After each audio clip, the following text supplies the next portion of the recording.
All right, welcome to This Week at Tassi, my weekly news roundup based on some of the biggest stories of the week. Some I've covered, some I haven't. I think I have covered all of these this week, but since I write a million articles, you may have missed them over on Forbes. Some pretty big developments across a number of games here, and next week I won't be here to do the show because I will be on vacation, so gotta make this one count. I will start with the big launch of today, which is Marvel Rivals Season 1.5. So this is the mid-season update of the game where they are releasing the second half of the Fantastic Four. That would be the Thing and the Human Torch and one more map. It is important to remember that NetEase has said that this is going to be a double season, like they purposely did double the content they would normally do in a season. Because this was the launch and they kind of wanted to impress everybody. From here, it will be 2 characters a season, not 4, which that's still a lot in this genre compared to pretty much what everyone else is doing. I'm assuming it's going to be 1 and 1 with a launch at the beginning and then one midway through. They've straight up almost released Blade at this point. Like, he's an integral part of the story. He has a full-on character model now. He looks awesome. I have to believe he's one of he's one of the 2 that are going to be coming next season, even if that hasn't been officially announced yet.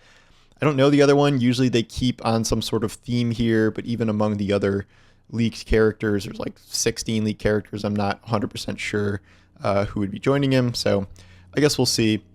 But the other news story that was the other side of the coin here with Rivals is that they fired their entire US-based support team, including a director, not like the whole game director as was initially reported, but this was a team of 6 people that everyone was just very confused about how you are going to have a game that has this successful of a launch and you're still laying off people, and sort of, emblematic of how cruel and bad this industry can be sometimes, where you make a failure, you get fired, you make a pretty good game, you get fired, you make an amazing hit and you get fired.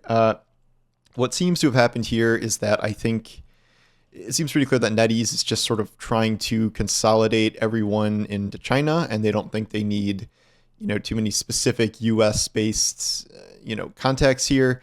So it was a community manager or something that said like, oh, we're not losing touch with the West because we talk to Marvel all the time. And, I mean, they do that because they have to kind of collaborate with Marvel based on, what they're releasing at any given time, what characters they're allowed to use. And obviously, the Fantastic Four here is coming just a couple of months before the release of the actual movie.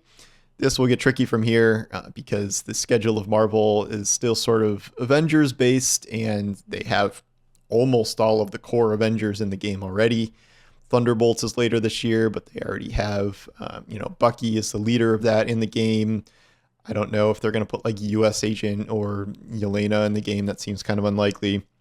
And a lot of the leaked characters are X-Men. So yeah, but anyway, the firings are very tough. It's just, NetEase has like 29,000 employees, so this is something that is small on the scale of that, but it went pretty viral because of the social media postings of the director and others saying they've been laid off, and this just sort of being like, how can they possibly be laid off when the game is doing this well?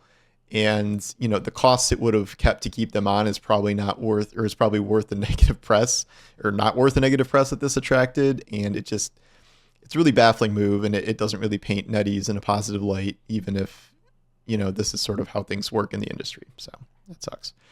A game performing below expectations. We are circling back around to the first Descendant, where in a quarterly report, Nexon cited that game as part of the reason its revenue has dropped. I kind of dug into this a little bit and reaffirmed that the first Descendant has lost 96% of its player base in 7 months. So, people are always like, player base, of course there are declines. This isn't like Starfield, where it's a single player game that loses, 95% of its players. Even a long game, you beat it, you move on most of the time, unless this Baldur's Gate, which you play forever.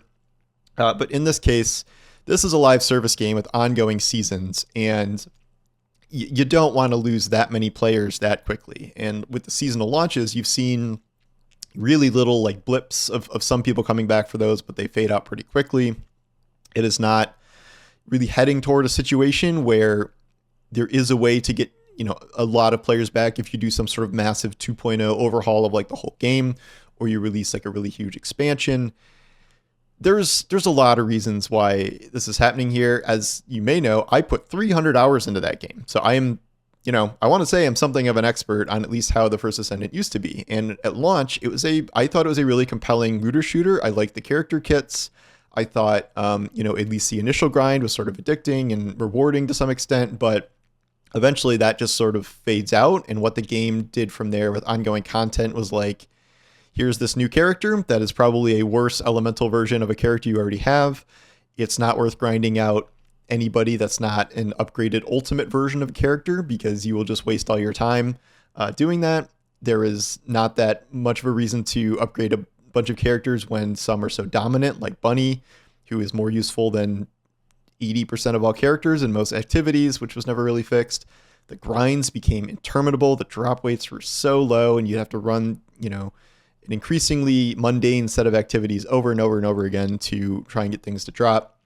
And it just didn't really seem to evolve from there. And I've said every time this game is in the news now, it's like about them releasing their new batch of like summer bikini skins, and now there's a hot tub in there, and there's like emotes you can use in the hot tub to relax there, and like they're going to add jiggle physics to the game. And like, this isn't offensive, it's just sort of shows the limits of, I don't like the term gooner. It's just kind of a lame it's overused at this point, but like you're pandering to a very specific audience who puts the attractiveness of women, let's say, in games above a lot else.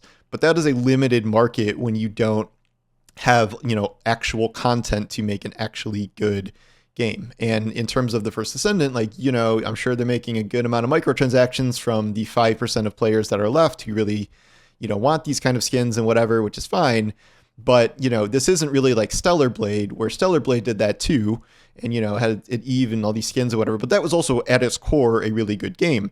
And it was also not a live game. So that has updates every so often, but no one's expecting, there's seasons of that and stuff like that. So it had a different setup than the first Descendant here. There are a lot of changes coming. I know that they're really altering the RNG and, changing farming and changing all these other different things pretty soon here. But it's like, I do wonder how the ship has sailed for a lot of players now. Like, it's hard, even as someone who put a ton of time in the game, I don't know what would really bring me back to the game at this point, even with some changes. I mean, I'll check out what they are, but long term, we'll see what this does. They're not shutting it down. They're actually investing more resources in it to try and bring things up again. If there's some massive expansion or huge overhaul, that might be something to come back to, but I'm not just going to be like, oh, it's season 2, it's season 3. Sure, like, let's circle back around.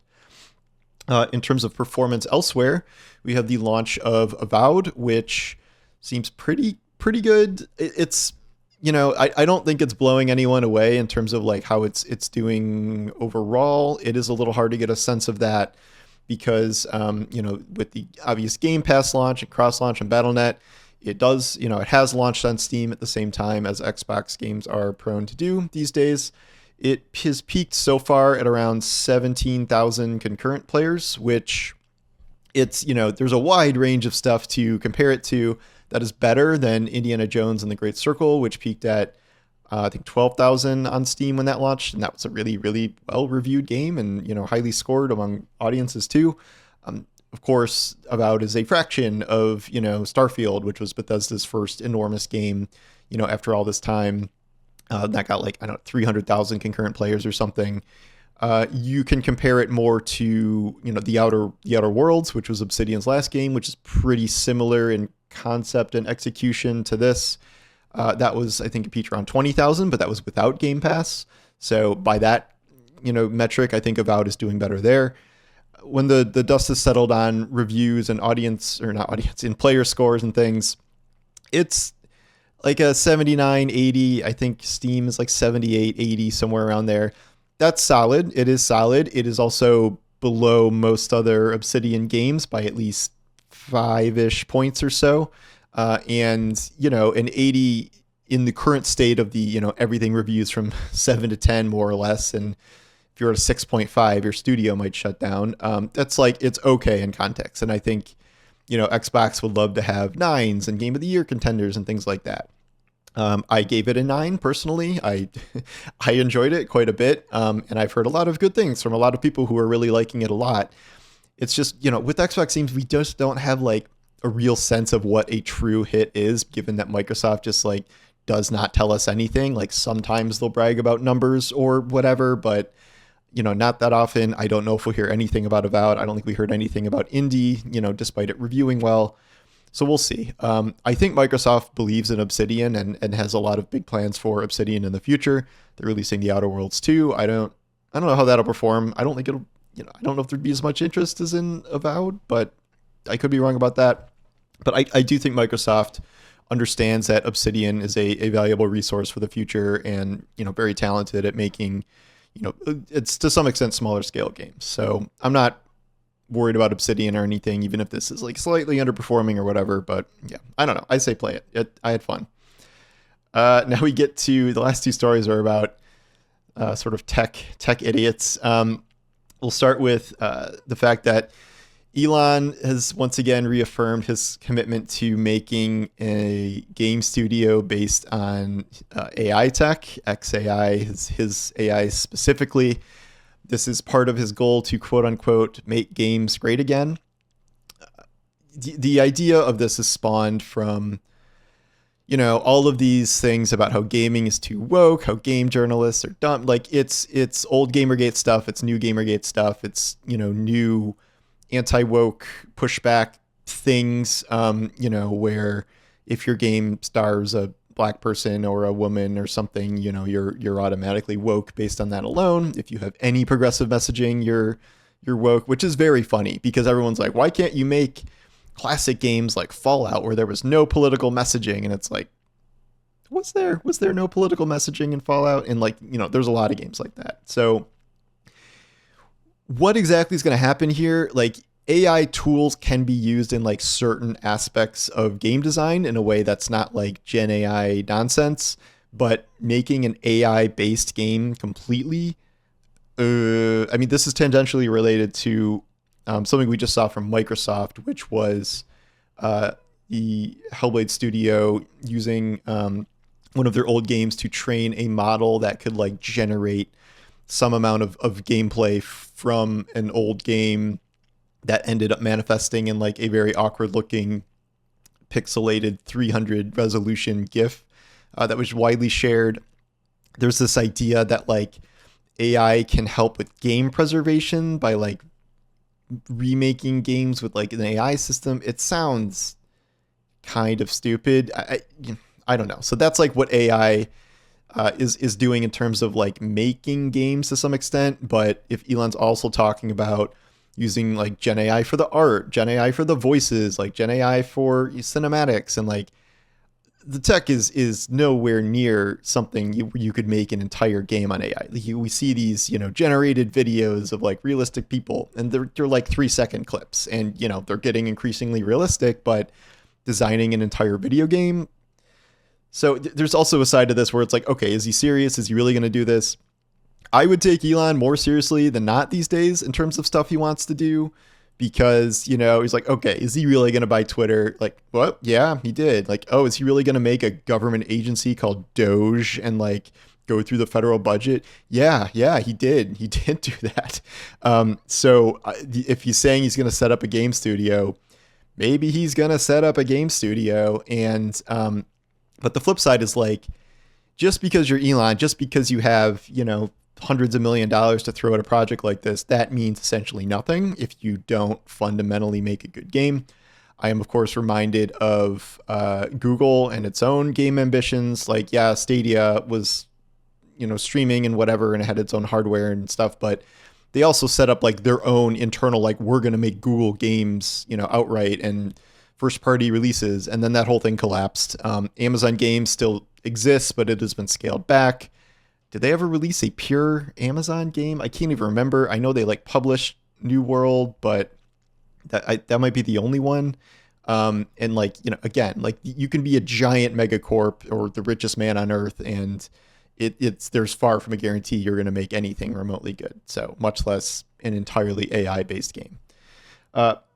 Similarly, we have I wrote an article about this Meta Horizon ad that was like a Valentine's thing that came out. This is the VR metaverse world that exists within the Quest VR ecosystem. And we've been covering this for a long time, and you keep hearing like, oh, like it's not the floaty guys with no legs anymore. Like there have been improvements, and then you watch this freaking video, and it's like the most unholy abomination of a video game approximated thing you've ever seen. It's like these people talking around waving their arms like noodles, and like everyone looks terrible. It's a ridiculous idea that like people are meeting in a gym to like discuss their love life. Like even if it's a joke, it's like this is sort of what it is. And this joins a bunch of quotes talking about where like this is a make or break year for the metaverse, and they're essentially like this has to work on mobile, or like this might just not work at all. It's not going to work at all. This, if it's ever going to die, it's going to be this year. This is not necessarily, all of VR dying, but it's this idea that like Meta can create this like shared online Ready Player One world, and they renamed their goddamn company about the metaverse, and now that it doesn't even function remotely like they wanted to, and we have things that are much closer to the actual metaverse, like Fortnite, which is more Ready Player One than anything. And the point is a virtual world. The point is like you do not need a VR, sensory, arm tracking world to make it feel like the metaverse. Like you're getting decades ahead of yourself if you think, we're ready for that. So I think that'll all be dead within the year. Meta seems resigned to that. They're going to throw all their money into AI fully. Like Facebook itself is just a nightmare, like an AI generated horrificness. Like it is an assault on my eyes. Like every time I go there, I'm only going there to like post my articles and leave. But like it's horrible. And like Instagram's getting bad too, but Facebook itself is the worst. So yeah, that's, all these big tech companies and AI and whatever. I don't think they're making significant inroads into creative fields like they think they are, whether that's video games or movies or TV. And sure, maybe someday, but like what we're getting right now are like increasingly bad, I would argue, and generic looking AI images and these video clips that may be getting more realistic, but like every time everyone's like, I made a 5-minute movie out of AI, and it's like utter trash. And it is not, I have not seen it get significantly better in terms of like creating art. Like the video quality, sure, but yeah, not great. So yeah, those are the bigger stories of the week that I found. I'm sure I'm missing some. In terms of what I'm playing, not really much right now. I played a little bit of Destiny this week, but I'm trying to catch up on a bunch of shows to cover and things like that. Reacher's out, Severance, Yellow Jackets, The Pits. Like there's a million shows I'm watching all the time, so working on those. So yeah, did not mention the Chris Barrett email scandal, which I did a video about yesterday. So go check that out if you want to be thoroughly creeped out. But yeah. So anyway, thanks for watching. I will talk to you soon. Take care.